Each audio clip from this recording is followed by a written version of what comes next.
Imagine your tooth starts throbbing. Not a dull ache, a deep pounding pain that gets worse every hour. An infection is building at the root, and it's spreading. Today, you'd book a dentist, get antibiotics, maybe a root canal, and forget about it in a week. 60,000 years ago, that same infection could kill you. No dentist, no antibiotics, no painkillers. Just you, the pain, and whatever your group happened to know. So what did they actually do? For a long time, the assumption was, not much. Get sick, get better, or don't, survival of the fittest. But the archaeological record tells a completely different story. Ancient humans weren't just surviving illness, they were treating it, sometimes with a level of sophistication that still surprises the researchers who find the evidence. Let's start with that toothache, because we actually have one. In El Cedrón cave in Spain, archaeologists studied the dental plaque of a Neanderthal who lived roughly 49,000 years ago. Trapped in that hardened plaque, they found traces of poplar bark. Poplar bark contains salicylic acid, the same active compound in aspirin.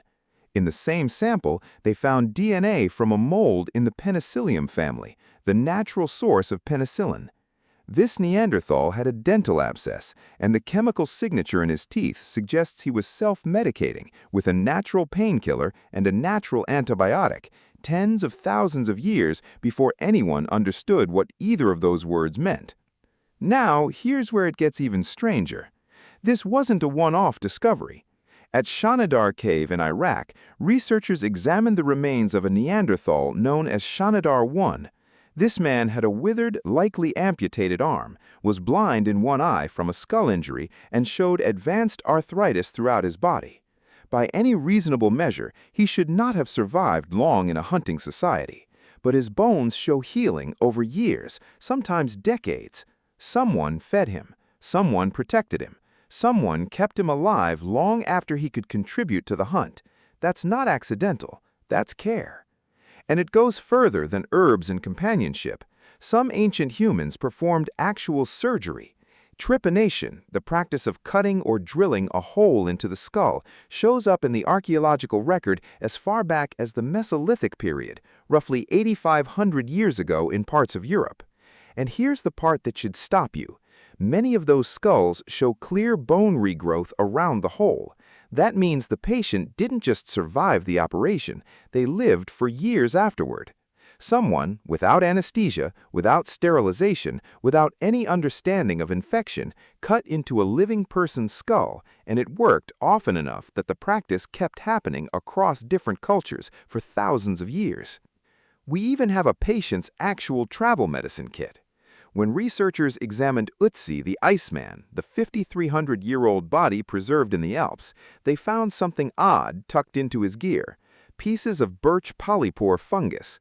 This fungus has natural antiparasitic and antimicrobial properties, and when scientists checked Ötzi's intestines, they found eggs from whipworm, a parasite. He was carrying medicine for a condition he actually had. And sometimes the medicine wasn't even intentional. Bone samples from ancient Nubian communities in Sudan, dating back roughly 1,500 years, show clear traces of tetracycline, a real antibiotic, embedded in the bone tissue itself. The source was their beer. Grain stored the way they stored it was naturally contaminated with tetracycline-producing bacteria, and they drank it constantly. They didn't know they were dosing themselves with antibiotics. They just knew that beer seemed to help.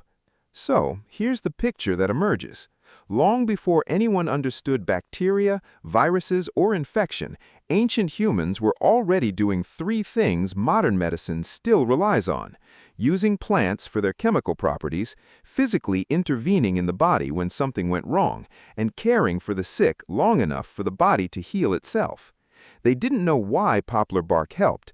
They didn't know why the mold worked. They just noticed, generation after generation, what seemed to make people better, and they passed it on. That knowledge didn't come from a lab. It came from someone sitting beside a sick or injured person, trying something, watching what happened, and remembering it the next time someone else got sick. Every pill in your medicine cabinet today is the end of a chain that started with a Neanderthal chewing on bark because it dulled the pain, and someone else nearby noticing and doing the same thing the next time it happened to them. We didn't invent medicine, we inherited it, one desperate, observant generation at a time.